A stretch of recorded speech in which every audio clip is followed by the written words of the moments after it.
Hey, what's up? I'm here with Matt Heafy of Trivium. Matt, how you doing? Great, you? Yeah, we just did that 15,000 times.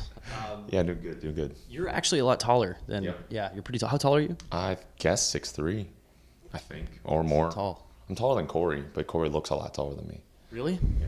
Cool. How you been, man? Great, great. No complaints. Yeah, just been keeping busy. The last time I interviewed you, it was prior to, or I guess Shogun had just come out. It's been 3 years since that record. How you feeling with the new stuff? Are you comfortable playing it yet? In Waves, yeah, definitely. Yeah, In Waves is going amazingly. I'd say this is probably the first record that it just sounds like Trivium. The other records, people can go, oh, maybe this is influenced from this kind of music or this kind of band or this kind of that. But within Waves, it just sounds like us, and it is just definitively our band. How's that feel? Great. I mean, I wish I could say I knew how to do that, but it just happened. Like, I think a lot of bands, some bands come out on their first record sounding like them, and I'm not saying the other records didn't sound like us, but sometimes there was some soul searching to try to figure out what we can do as a band and what we should do as a band. And within Waves, it was just concentrated Trivium. How long have you guys been at it now?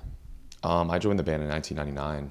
So is it easier for you guys to go into a studio and just knock it out of the park like that? You know what I mean? I mean, it was a long process. It was like 2 years of writing, like a year of the art process. We had 5 visual artists. We had 3 producers, or 1 producer, co-producer, and an engineer. Yeah. And the 4 of us as well. So it is a lot of work. And it was like 12-hour days at the studio for a couple months. So it takes a little bit of time. You mentioned, it's Trivium. And if you've listened to your past records, you got a bit of Pull Harder on there, everything up to, Shogun. And, I guess, do you feel like you struck that balance? Do you know what I mean? Yeah, but definitely. I mean, with this record, it's more us than ever. I just don't know exactly how we did it. Like I don't know why it is, but it just is. Yeah, it just is. Which, organic of you. Yeah, I think before we used to think too much about it. Before I used to think too much about regimenting everything that I do and regimenting this, and that. Because I just did the last interview I did was with a vocal coach who she's given me a lesson before, and she was asking, do I still do things as regimented, and do I still hold true to some of the stuff that I learned from her before? And I've tried days where I do it regimented, and I've tried days where I just almost approach it like I got into yoga about 1.5 years ago, and it changed my life. But some days I'll just approach it with like more of a yoga mentality and just go for it and just not think about it and do it. Every day when we did the record, I didn't warm up on vocals at all. I didn't warm up. I did everything I'm not supposed to do. I drank coffee and scotch when I felt like it, coffee when I felt like it, and just did whatever felt like doing. And I actually sang better that way. But live is a little different. I do need to warm up, but I'm more, as you can see, I got my mat right there. I'm more concerned with making sure I do that than warming up anything else. Like, that's more important to me, doing that before playing. Well, I mean, how much does, doing yoga and stuff outside the band keep it refreshing for you?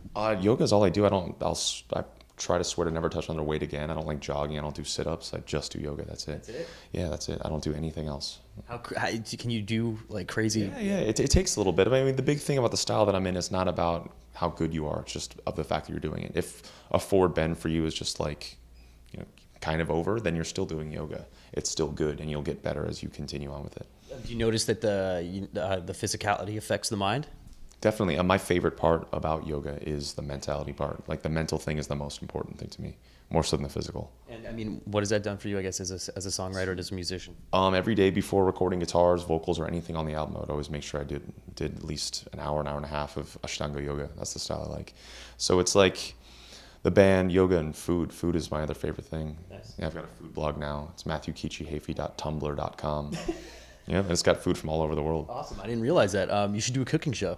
I started cooking a little bit. Maybe I'll have to get good before I do a show, I guess. Favorite Matt dish, I guess? I'm really into making traditional Mexican food. That's sweet. Yeah, even though I should be making Japanese. Because I'm not a shred Mexican, but I love Mexican food so much. And it's something that I have a hard time finding where I am in Florida. We have amazing Cuban food, but sometimes I just want Mexican food. So I've been trying to learn how to make it. So I love Mexican food. I'm vegetarian, and it is a great place for vegetarians to go, I guess, the Mexican cuisine.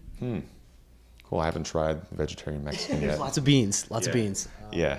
Because I'm like an adventurous eater as well. I'll eat anything that any culture eats. So So you like to go find weird, strange. I'm not into like doing it as like a challenge, but if something is culturally significant, then I'll eat it. Like, I'm really into offal, like, things that, because there was a lot of wasted animal, because like people that are in the meat industry that they're You do shark?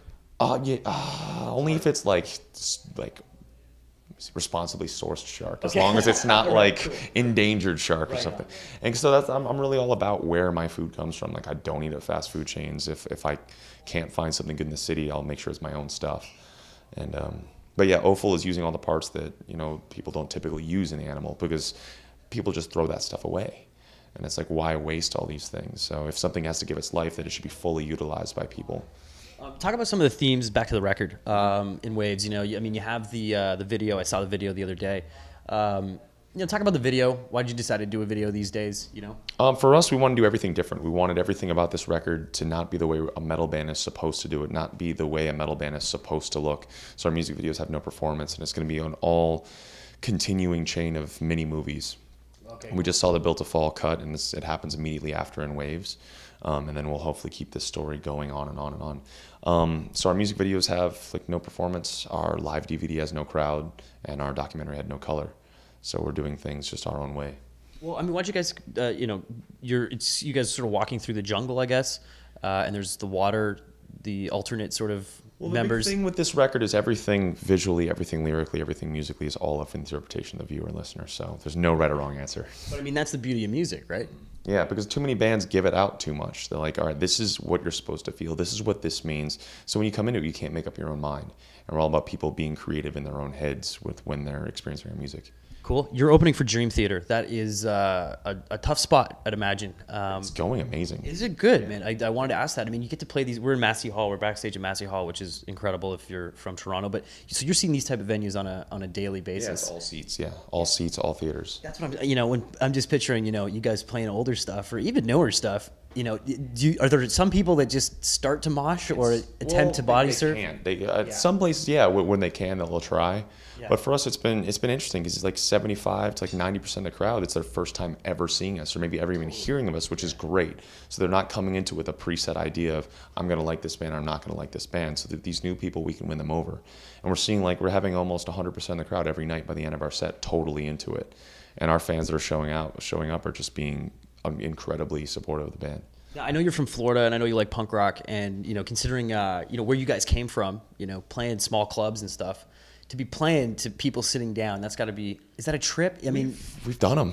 Yeah. I mean, we've done them. So it's something where we'll play anywhere. I mean, last night we played a tiny little pizza parlor beer pub venue, and it was killer. We played for 2 hours last night at a headlining show, and we will play in front of anything from 100 people in a bowling alley, which we've done 5 years ago, to that 80,000 person show we did at Vakken a couple months ago. So same performance no matter where we are. But is there a difference, I guess, if seats aren't as fun as standing, of course, but you still got to do what you got to do. And nowadays we're to a point where I used to get bummed when a crowd isn't moshing, but nowadays I don't mind. I'm just happy they're having a good time.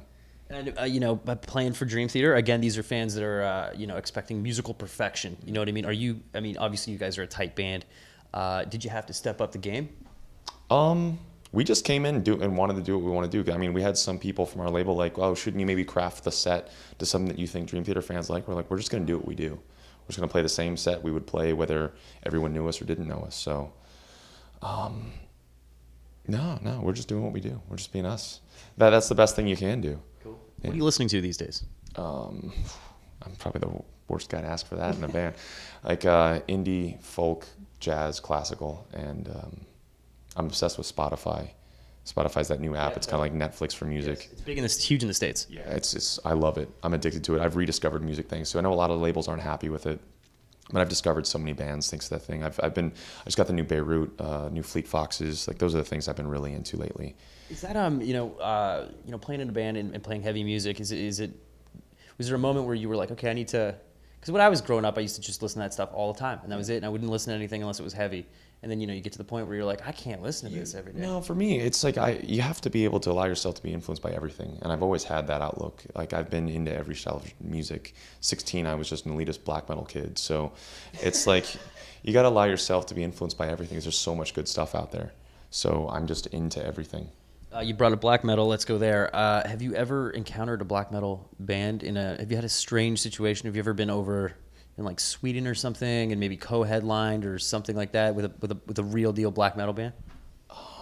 funny story, crazy story? No. I mean, they're not like that. They're typically, oh, sorry. They're typically more like show-based. I mean, a lot of those guys are just really normal, great guys. So.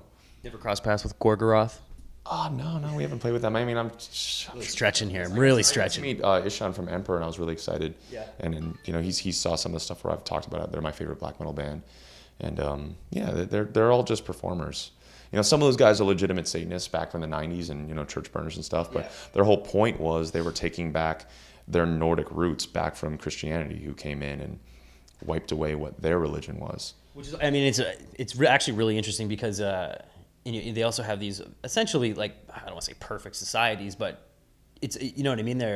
Everything's so, I guess, the same there that it was a complete, you know, separation from the norm for a lot of black metal kids, I guess. I'm rambling. I was in a black metal band when I was 16, like corpse paint wearing spiked armor. Okay. Yeah. Cool. But so that's my thing. It's like allow yourself to experience everything and find out what you like and what you don't like. Last question. You're from Florida. Technically Japan. Okay, technically Japan. But Florida. Yeah, for this question, it's got to be Florida. But are you a sports guy? Are you following the Tampa Bay Rays? But Corey is our sports guy. Cool. He follows all sports. Florida Panthers. I didn't even know there was one. I didn't. The right answer. Dude, Matt, nice to see you, man. Yeah, you too. Thank you very much. Cheers, Thanks.